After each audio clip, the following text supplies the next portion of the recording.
Hello students, welcome to Kids Study. How are you? I hope you guys will be very good and doing your practice. So guys, आप लोगों को याद होगा आज से 2 दिन पहले मैं आप लोगों के लिए वीडियो लेके आई थी जिसमें मैंने आपको बताया था कि आप अपना डेली रूटीन जो भी आप सुबह से लेकर शाम तक करते हो, ठीक है, करते हो, किया नहीं, करते हो, जो भी काम आप करते हो, जब आप उसको बात करते हो, किसी को बताते हो कि मैं सुबह उठती हूँ, एक्सरसाइज करती हूँ, पूजा करती हूँ, नाश्ता बनाती हूँ, बच्चों को स्कूल छोड़ने जाती हूँ, जो भी आप काम करते हो ये आपका प्रेजेंट इंडेफिनिट टेंस के अंतर्गत आता है। इसका रूल क्या होता है? सब्जेक्ट होता है, वर्ब की फर्स्ट फॉर्म होती है, प्लस आपका ऑब्जेक्ट होता है। चाहे आपको जो भी करना होता है, जो भी आप करते हो, उसको इसी रूल के अकॉर्डिंग आपको बोलना होता है। ओके, ऐसा बिल्कुल भी नहीं है कि जो डेली रूटीन आपका होता है उसी को ही इस रूल से हम बोलते हैं, ऐसा बिल्कुल भी नहीं है। कोई भी थिंग्स अगर आपको डिस्क्राइब करनी होती है, चाहे वो कुछ भी हो, वहां पे भी आप इस रूल को यूज करके अपना बोल सकते हो, अपना पॉइंट ऑफ व्यू रख सकते हो। जैसे गर्मियों में बहुत ज़्यादा गर्मी होती है, लोग घूमने चले जाते हैं, लोग बहुत दयालु किस्म के होते हैं, कुछ लोग, वो लोग अपनी बातों को रखते हैं। इस तरह से जब हम अपनी पॉइंट ऑफ व्यू रखते हैं वहाँ पे भी हम इस रूल के साथ बोल सकते हैं। ठीक है, सेंटेंसेस के एंड कैसे होते हैं? ता है, ते हैं और ती हैं पे ही सेंटेंसेस के एंड होते हैं। ओके, इसके साथ साथ जब हम ना, जैसे कोई पिक्चर देखी हमने, ठीक है, हमने कोई भी पिक्चर देखी और उसके बाद हम किसी को बताते हैं कि पिक्चर में ऐसा हुआ, ऐसा हुआ, ऐसा हुआ, इस तरह से बताते, हीरो आया, हीरो ने लड़की की जान बचाई, ऐसे किया, वैसे किया। तो इसका रूल भी आपको पता है। इसका रूल क्या होता है? पास्ट, इससे हम रखते हैं, पास्ट इंडेफिनिट टेंस में रखते हैं। ठीक है, इसका रूल होता है, सब्जेक्ट होता है, वर्ब की सेकंड फॉर्म होती है, प्लस आपका ऑब्जेक्ट होता है। मगर कभी कभी क्या होता है, हम पास्ट की जो कहानी होती है या कोई भी स्टोरी होती है, जब हम उसको बताते हैं ना, तो भी हम प्रेजेंट इंडेफिनिट टेंस के साथ बताते हैं। जैसे रूल वही, सब्जेक्ट वर्ब की फर्स्ट फॉर्म प्लस ऑब्जेक्ट। कैसे? लड़का आता है, लड़की की जान बचाता है, फिर उसके बाद दोनों के दोनों शादी करते हैं और वो दूसरी जगह रहने लग जाते हैं, ऐसे करते हैं। मतलब हुआ वो पास्ट में है, कहानी सुना रहे हैं, मगर हम बोल कैसे रहे हैं? लड़का आता है, बोलता है, प्रपोज करता है, उसके बाद दोनों शादी करते हैं, गुंडे आते हैं, ये करते हैं, वो करते हैं। सेंटेंस के एंड ता है, ते हैं, ती हैं। तो ये भी स्टाइल होता है पास्ट की स्टोरी बोलने का। ठीक है, तो आज आपने क्या सीखा? डेली रूटीन, और दूसरा अपना कोई भी पॉइंट ऑफ व्यू भी को भी आप प्रेजेंट इंडेफिनिट टेंस के साथ सॉल्व कर सकते हो, और कोई भी पास्ट की स्टोरी को भी हम प्रेजेंट इंडेफिनिट टेंस के रूल के साथ सॉल्व कर सकते हैं। ठीक है, तो आज इस वीडियो के अंदर हम सीखेंगे, जब हम किसी से डेली रूटीन में क्वेश्चन पुटअप करते हैं तो किस तरह से उससे क्वेश्चन पूछते हैं और किस तरह से उसका आंसर करते हैं। तो जब हम आंसर करते हैं तो रूल आपका सेम रहता है, सब्जेक्ट वर्ब की फर्स्ट फॉर्म प्लस आपका ऑब्जेक्ट। मगर जब हम क्वेश्चन पुटअप करते हैं तो कब, क्यों, कैसे, कहाँ, किसके साथ, कौन सा, कितने, इसके लिए एक कंजंक्शन हम यूज करते हैं, वो कंजंक्शन हम यूज करते हैं। उसके बाद जो सिंगल होता है उसके साथ हम डज लगाते हैं, और जो प्लूरल होता है उसके साथ हम डू लगाते हैं, और बाकी रूल आपका सेम रहता है। ठीक है, तो आइए चलिए वीडियो को शुरू करते हैं। तो आइए, सबसे पहला क्वेश्चन है, तुम सुबह कितने बजे उठते हो? कितने बजे के लिए जो हम कंजंक्शन यूज करते हैं उसे बोलते हैं व्हाट टाइम। ठीक है, तो कैसे सॉल्व करेंगे?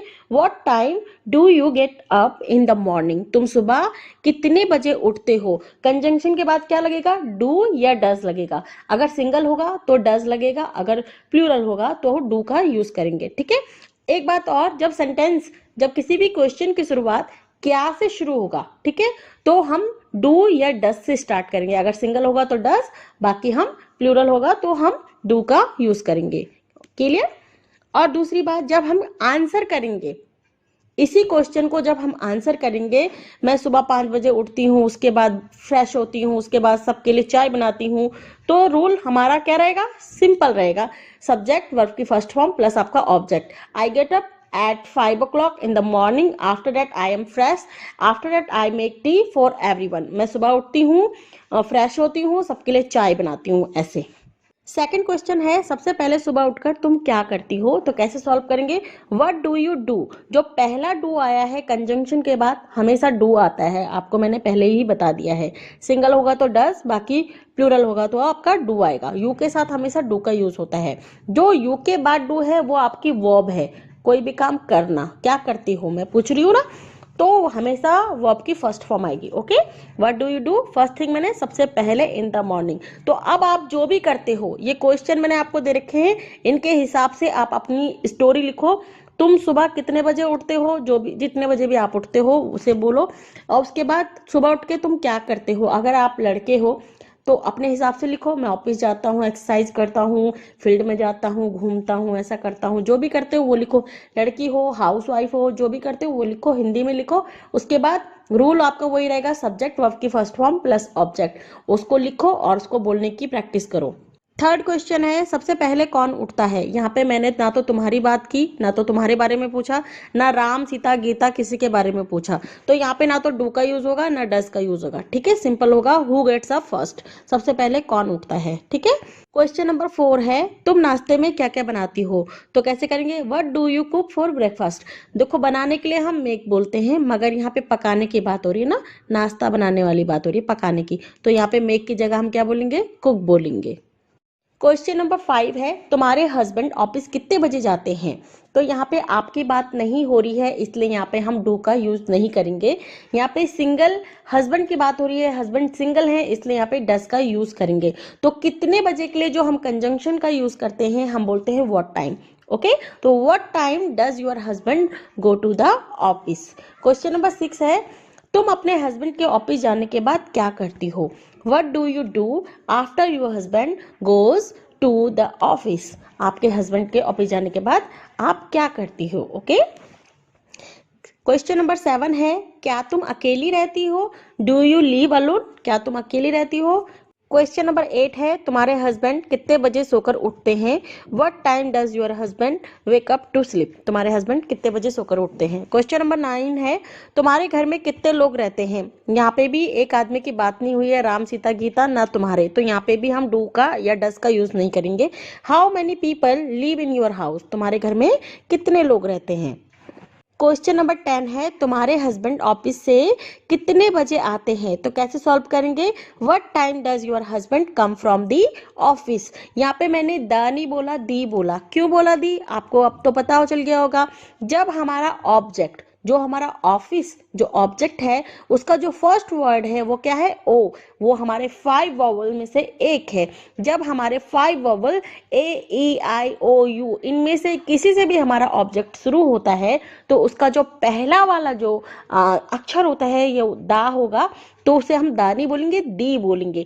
दा कब बोलेंगे, जब उन 5 वॉवल में से छोड़कर वो एन से होगा, एम से होगा, आर से होगा, या किसी से भी होगा। जो 26 हमारे वर्ड हैं उनमें से किसी से भी होगा, उन 5 वॉवल में से छोड़ के, तब हम दी नहीं बोलेंगे, हम दा बोलेंगे। ठीक है, क्वेश्चन नंबर 11 है, तुम रात को खाना कितने बजे खाते हो। तो what time do you eat dinner. Question number 12 है, तुम रात को चावल खाते हो या रोटी खाते हो। या के लिए हम और का यूज करते हैं। और दूसरी बात, इस क्वेश्चन में ना क्या, क्यों, कैसे, कब, किसके साथ, कितने बजे, कौन सा, ये कुछ भी नहीं दिया गया है, मगर हम क्या पूछ रहे हैं, क्वेश्चन पुटअप कर रहे हैं। और किससे कर रहे हैं, तुमसे, आपसे कर रहे हैं। तो आपके लिए, तुम के लिए हम क्या यूज करते हैं, डू का यूज करते हैं। आपको पता होगा ना। तो आपको पता चल गया, जब किसी क्वेश्चन में क्या, क्यों, कब, कैसे नहीं होता है और हम तुमसे फिर भी क्वेश्चन पुटअप करते हैं, तो हम डू का यूज करते हैं। ठीक है, अगर वो राहुल सीता गीता होता तो हम डस से शुरू करते। तो कैसे सॉल्व करेंगे, तुम रात को चावल खाते हो या रोटी। डू यू ईट राइस और रोटी एट नाइट, ऐसे। और रोटी को हम इंग्लिश में ब्रेड बोलते हैं। ओके, क्वेश्चन नंबर 13 है, तुम रात को सोते कितने बजे हो। What time do you sleep at night. तुम रात को सोते कितने बजे हो। क्वेश्चन नंबर 14 है, तुम रात को वॉक पर जाते हो। यहाँ पे भी देखो क्या, क्यों, कब, कैसे बिल्कुल नहीं है, फिर भी हम क्वेश्चन पुटअप कर रहे हैं। तो तुम्हारे लिए पूछ रही हूँ, मतलब तुम्हारे लिए, तो तुम्हारे लिए हम डू का यूज करते हैं ना। तो do you go for a walk at night. At night, क्या तुम रात को वॉक पे जाते हो, ऐसे।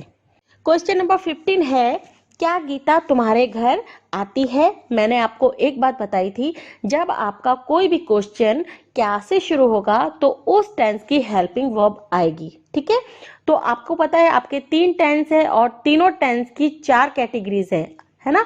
तो उन चारों कैटेगरीज की क्या है, अपनी अपनी हेल्पिंग वर्ब हैं। तो जब उन कैटेगरी में से किसी का भी क्वेश्चन होगा और वो क्या से शुरू होगा, तो उस टेंस की, उस कैटेगरी की हेल्पिंग वर्ब से आप स्टार्ट करोगे। अभी हम प्रेजेंट इंडेफिनिट टेंस पढ़ रहे हैं। इसकी जो हेल्पिंग वर्ब होती है वो डू या डज होती है। सिंगल के साथ हम डज लगाते हैं और प्लूरल के साथ हम क्या लगाते हैं, डू का यूज करते हैं। क्वेश्चन पूछ रहा है, क्या गीता तुम्हारे घर आती है? यहाँ पे सब्जेक्ट कौन है? आप सब्जेक्ट हो, तुम सब्जेक्ट हो? बिल्कुल भी नहीं। सेंटेंस में जब हम जिसकी बात करते हैं, सब्जेक्ट वही होता है जिसकी बात हम करते हैं, चाहे वो किताब हो, चाहे वो घोड़ा हो, चाहे वो आदमी हो, चाहे वो घर हो। सेंटेंस में हम जिसकी बात करते हैं, जिसका जिक्र करते हैं, वही क्या होता है, सब्जेक्ट होता है। तो यहाँ पे हम जिक्र किसका कर रहे हैं, गीता का जिक्र कर रहे हैं। क्या गीता तुम्हारे घर आती है? तो तुम तो कहीं भी सब्जेक्ट नहीं हो, तुम सब्जेक्ट कौन है, गीता है। तो गीता सिंगल है, इसलिए क्या से भी शुरू हुआ है, गीता सिंगल है, तो हम डज से स्टार्ट करेंगे। Does Geeta come to your house? क्या गीता तुम्हारे घर आती है? क्वेश्चन नंबर 16 है, क्या गीता की मम्मी तुम्हारे घर आती है? अब यहाँ पे सब्जेक्ट कौन है, गीता की मम्मी सब्जेक्ट है। हम गीता की मम्मी के बारे में बात कर रहे हैं, गीता के बारे में बात नहीं कर रहे, ठीक है। और ना ही तुम्हारे बारे में बात कर रहे हैं कि तुम्हारे घर आती है, वो तो सिर्फ पूछ रहे हैं ना। तो आने का काम कौन कर रहा है, गीता की मम्मी। तो ऐसे कैसे करेंगे, does Geeta's mother come to your house, ऐसे। क्वेश्चन नंबर 17 है, क्या तुम्हारे हस्बैंड के दोस्त तुम्हारे घर आते हैं? अब तुम्हारे हस्बैंड भी दो सब्जेक्ट नहीं है और तुम भी नहीं हो, ठीक है।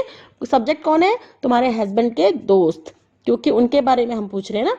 तो दोस्त बहुत सारे हैं, तो हम डस का यूज नहीं करेंगे, डू का यूज करेंगे।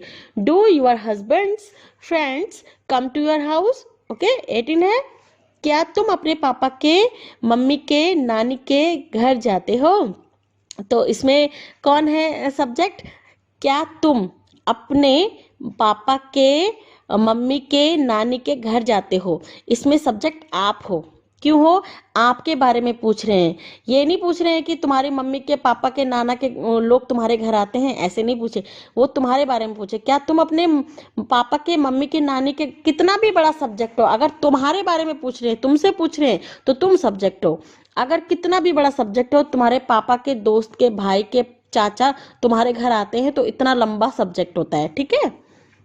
मैं बस आपको यही बताना चाहती हूँ, सब्जेक्ट छोटा भी हो सकता है और सब्जेक्ट बहुत बड़ा भी हो सकता है, तो आपको इस चीज का भी नॉलेज होना चाहिए। क्वेश्चन नंबर 19 है, लास्ट वाला देखो, क्या तुम्हारे पापा के, मम्मी के, भाई बहन तुम्हारे घर आते हैं? तो देखो कितना बड़ा सब्जेक्ट है।